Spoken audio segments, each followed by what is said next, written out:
Hello friends, मैं प्रशांत आज Sunday फिर से आपसे रूबरू होने के लिए खास आज हम बात करेंगे मार्केट के ट्रेंड के बारे में जिन्होंने एक अच्छा खासा हमको प्रॉफिट बना के दिया। आपने देखा होगा कि लास्ट एक वीक से लगातार अपर साइड का ट्रेंड है और वो हमको काफ़ी सारा मुनाफा दे के गया है। मैंने एक महीने पहले शायद 23 मार्च को एक इन्वेस्टमेंट का एक समरी डाला था मेरे सोशल मीडिया प्लेटफॉर्म पे, जिसमें मेरे जो एक मित्र है उनको बताया था कि आपको जैसे कि 15 लाख का इन्वेस्टमेंट करना है तो आप ये स्क्रिप्ट में डाल सकते हैं। और वही शायद आज 36 डेज पे मतलब लास्ट सैटरडे फ्राइडे को क्लोजिंग प्राइस के टाइम पे 36 डेज पे वो 15 लाख का 16 लाख बन गया। वो कैसे बना उसके लिए मैं आपको एक सिंपल तरीका बताता हूँ, बाय ऑन डिप। मतलब जब भी मार्केट एक ट्रेंड पे चल रहा हो और करेक्शन के मूड पे हो, मतलब जैसे ही डाउन ट्रेंड पे आए तो हमको वहाँ पे बाई का संकेत मिलता है हर एक अच्छे स्टॉक्स में, वो लगातार हमको परचेस करना है। और यही सारी चीज़ें हमको मार्केट में एक अच्छा मुनाफा देके आगे निकालती है। तो मैंने जो जो स्टॉक दिए थे वो मैं आपको क्या डिफरेंस हुआ और कैसे बना उसका एग्जांपल दे रहा हूँ। जैसे कि आप अगले टाइम जब भी ये डीप आए तो ऐसे स्टॉक चूज कर सकते हो, बाय कर सकते हो और प्रॉफिट अर्न कर सकते हो। फर्स्ट हम बात करेंगे कोटक महिंद्रा बैंक की, जो हमने 23 मार्च को वो 1680 पे था, लिया था और 28 अप्रैल के आसपास वो 1937 मतलब 1937 पे है।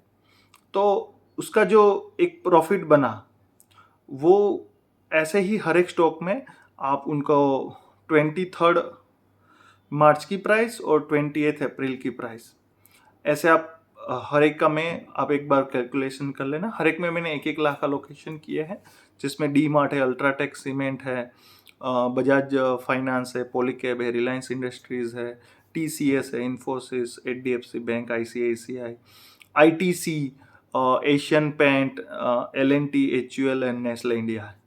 और आपको एक हैरान करने वाली बात बताता हूँ कि हम बोलते हैं कि 100 का स्टॉक, इन 500 का स्टॉक या इन 1000 का स्टॉक अच्छा रिटर्न देता है, पर ऐसा नहीं है। ये मैंने जो एक महीने का एनालिसिस किया उसमें सबसे ज़्यादा रिटर्न 15% रिटर्न दिया नेस्ले इंडिया ने, जो 19,000 पे था। 19,000 से उन्होंने छलांग लगा के 21,758 की प्राइस को छुआ।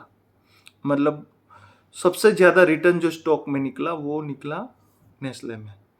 तो ऐसे ही आपको पता होगा कि अल्ट्राटेक सीमेंट है, जो भी बड़े बड़े स्टॉक्स है जिसकी वैल्यूएशन ज़्यादा है और प्राइस भी ज़्यादा है, वो आपको बेहतरीन मुनाफा देके आपको अच्छा खासा पैसा बना के देता है। तो जब भी ऐसा ट्रेंड आए, डाउन ट्रेंड आए तो परचेस करें। अभी अप ट्रेंड है, आपको अच्छा खासा प्रॉफिट बना के देते होंगे। और मैं आपको आशा करता हूँ कि ऐसे ही आपको कोई भी क्वेश्चंस है तो हमारी चैनल पे आइए, कमेंट करिए। और मैं सबको एक चीज़ बताना चाहता हूँ कि जैसे आज के टाइम पे हमारे यहाँ पे बहुत सारे जीरो ब्रोकरेज अकाउंट खुल रहे हैं, जैसे एम स्टॉक है, शून्य है। तो अभी हमारे इंडिया में भी यूएस की तरह एक ट्रेंड आएगा कि जिसमें जीरो ब्रोकरेज अकाउंट ओपन होंगे, कि जिसमें आपको ब्रोकरेज का नहीं पैसा लगाना होगा, सिर्फ सेबी चार्ज, एक्सचेंज ड्यूटी और जो भी सर्विस टैक्स है उसके ऊपर वही पे करना होगा। तो आप अच्छा खासा सेव कर सकते हो। मैंने अपने डिस्क्रिप्शन में एम स्टॉक की लिंक लगाई है, दूसरे भी बहुत सारे हैं, आप एनालिसिस करिए। और जब हाँ, दूसरी मैं एक चीज़ आपको बताना चाहता हूँ कि अभी रिसेंटली मैनकाइंड का आईपीओ आया। प्राइस थोड़ा महंगा है, ऐसी चीज़ हम पॉलीकैब के टाइम पे भी बोलते थे, डी मार्ट के टाइम पे भी बोलते थे, आईआरसीटीसी के टाइम पे भी बोलते थे, और यही सारी स्क्रिप्टों ने हमको पैसा बना के दिया। और ये सबसे बेहतरीन बात यह है कि 1 लाख करोड़ का क्यूआईबी इन्वेस्टमेंट हुआ, मतलब बड़े इन्वेस्टरों ने इतना ज़्यादा रुचि दिखाया है, ताकि आप देख सकते हो कि वो कितना ज़्यादा स्ट्रॉन्ग होगा। और वहीं सामने रिटेलर का 100% भी नहीं हुआ। अब लिस्टिंग के टाइम पे ये सारी चीज़ें आप देख पाओगे कि रिटेल का जो डर होगा, जब वो बेचने निकलेगा तब यही सारे लोग परचेस करेंगे। तो मैं सभी को ये एक मेरा मेरा एक ओपिनियन है कि अच्छे स्टॉक्स को पोर्टफोलियो में रखिए, ना कि जल्दबाजी करिए कि चलो लिस्टिंग गेन कलेक्ट करें और आगे बढ़े। आप देख सकते हो कि जैसे हम कट ऑफ प्राइस पे अप्लाई कर सकते हैं रिटेल इन्वेस्टर या तो छोटे इन्वेस्टर, वहाँ पे क्यूआईबी और बड़े इन्वेस्टर को कट ऑफ प्राइस पे नहीं बीट कर सकते, वो कट ऑफ प्राइस से ऊपर बीट करते हैं, 10 रुपये, 20 रुपये, 30 रुपये।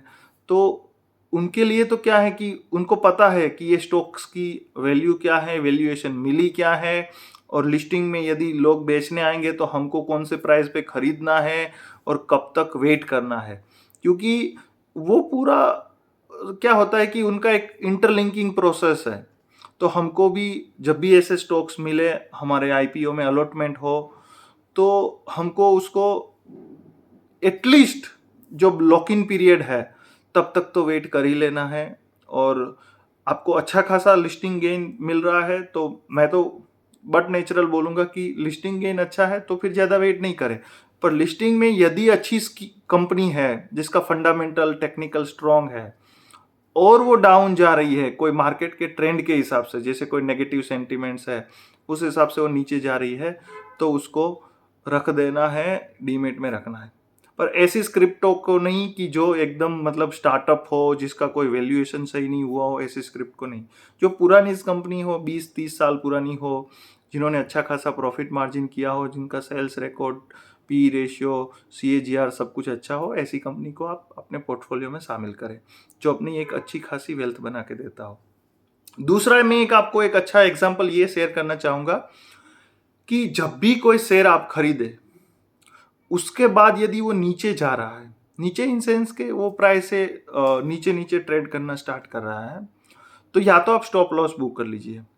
फिर आपने वेट किया, लंबे टाइम तक वेट किया, और एक टाइम ऐसा आया कि अब तो यार हमारी प्राइस पे तो आ ही गया, तो अब हमको बेच देना चाहिए। ऐसी गलती नहीं करना है। या तो आपको पता है कि आपके टाइम फ्रेम के अकॉर्डिंग वो अपनी नहीं मतलब सेट हो रहा है, तो उस टाइम पे स्टॉप लॉस बुक करके आप निकल जाइए। अदरवाइज जब भी वो अपने एक्चुअल प्राइस पे, आपने जो प्राइस पे लिया है वापस आए, तो 15 दिन, 20 दिन, 1 महीना तक वेट कर लीजिए, क्योंकि उसके बाद ही वो स्टॉक ब्रेकआउट दे के ऊपर जाने वाला है, ये तय है। और एक इन्वेस्टमेंट का एक बेसिक पर्पस, नेसेसिटी यही है कि जब भी आप खरीदते हैं तो वो डिसाइडेड नहीं है कि ऊपर जाएगा, पर आपने खरीदा तो उसका मतलब है किसी ने तो बेचा, तो जिसने भी बेचा होगा उनको तो ऐसा होगा कि हाँ ये स्टॉक और नीचे जाएगा, या तो फिर अभी हमको प्रॉफिट मिल गया है तो हमको निकल जाना है। तो ऐसे ही आपने जब खरीदा तो आपको लगेगा कि ये और ऊपर जाएगा। तो ये प्रिंसिपल को ऑलवेज ध्यान में रखना है कि जब भी आप खरीदे तो अपना एक स्टॉप लॉस और टारगेट को मेंटेन रखें। यदि स्टॉप लॉस हिट कर रहा है तो एट ए टाइम तुरंत ही उस स्टॉक को बुक करें। यदि वो टारगेट को छू गया है और उसको नेक्स्ट पड़ाव की ओर, मतलब 52 वीक हाई पे है, टारगेट लग गया है और आगे जा रहा है, तो अंटिल वो 10 या 20% और डाउन ना हो तब तक बने रखिए, मतलब अपने पास रखिए। जैसे कोई एक स्टॉक आपने ले लिया, फिर वो 52 वीक हाई को छू गया, आपका 15% रिटर्न छूट रहा है, और आपको लग रहा है कि अगले दिन नेक्स्ट हाई पे है, तो जब तक वो हाई को छू रहा है, मतलब आगे जा रहा है, तब तक आप वो स्टॉक को अपने हाथ में पकड़ के रखिए। जब भी वो अपने टॉप से 2 या 3% या 4% डाउन ना हो तब तक उसको मत निकालिए। मतलब कि जब वो टॉप से 2 या 4% डाउन होने का मतलब है कि वहां पे एक प्रॉफिट बुकिंग आया है और वहां से लोगों ने एक प्रॉफिट बुक करना स्टार्ट किया है। तो ये एक आप समझ में रखिए, एक ये चीज यही होती है कि इससे आपको बेहतरीन मुनाफा हो सकता है। आपने जो स्टॉक लिया है वो शायद आपने सही सिलेक्ट कर लिया हो, लेकिन आप सही प्रॉफिट नहीं अर्न कर पा रहे हो। तो सही प्रॉफिट अर्न करने के लिए ये चीज जरूरी है कि जब भी वो अपना नया हाई या तो नए ट्रेंड को आगे बढ़ाता हो तब तक आप उसमें बने रहे। और जब भी आपने लिया और 5, 7 या 6% के ऊपर आपने यदि स्टॉप लॉस रखा है तो तुरंत ही बेच दीजिए बिना हिचकिचाहट। क्योंकि ये दो चीजें आप नहीं होते कि मनी मैनेजमेंट और माइंड मैनेजमेंट, ये दोनों का ही गेम है। आपने उस टाइम पे लॉस बुक नहीं किया तो फिर वो ज्यादा लॉस देगा, और उस टाइम पे आपने लॉस बुक नहीं किया और रखे रहे तो फिर और नीचे गिरता जाएगा, गिरता जाएगा, गिरता जाएगा, और टाइम वैल्यू मनी आपको पता ही है कि उतना टाइम निकल जाएगा जब तक वो एक्चुअल प्राइस में आएगा। और जब आप एक्चुअल प्राइस में उसको बेचोगे तब और आगे निकलेगा, क्योंकि वो एक्चुअल प्राइस पे उसी इसलिए ही आया क्योंकि उनको आगे जाना है। तो ये चीज़ को आप सिलेक्ट करते टाइम पे ही डिसाइड करिए, टारगेट एंड स्टॉप लॉस जो आपके लिए अच्छा खासा मुनाफा लेके आए। चैनल को लाइक कीजिए, सब्सक्राइब कीजिए, इसमें से आपको कुछ भी अच्छा लगा तो लोगों को आगे शेयर करिए। मैं ये सारे स्टॉक्स का जो डिटेल है वो ये चैनल की डिस्क्रिप्शन में डालूंगा, जो वो कैसे आपको पता होगा कि 15 लाख से 16 लाख कैसे बना और उसकी डेट कैसी थी, मतलब कौन से डेट पे था और आज उनकी वैल्यूएशन कैसे है। उसमें एक ही शेयर ने एक अच्छा खासा मतलब डाउन हुआ, वो है इन्फोसिस, जो 9% माइनस रहा। बाकी एशियन पेंट से लेके एल&टी, एचयूएल सब ने अच्छा खासा प्रॉफिट दिया। जो एक बेहतरीन पोर्टफोलियो का यही साइनेज है कि आप अच्छी चीज़ों को सिलेक्ट करें। आप जैसे अपनी ब्रांड को सिलेक्ट करते हो वैसे ही एक स्टॉक्स को सिलेक्ट करें और बेहतरीन पोर्टफोलियो बनाएं। Thank you.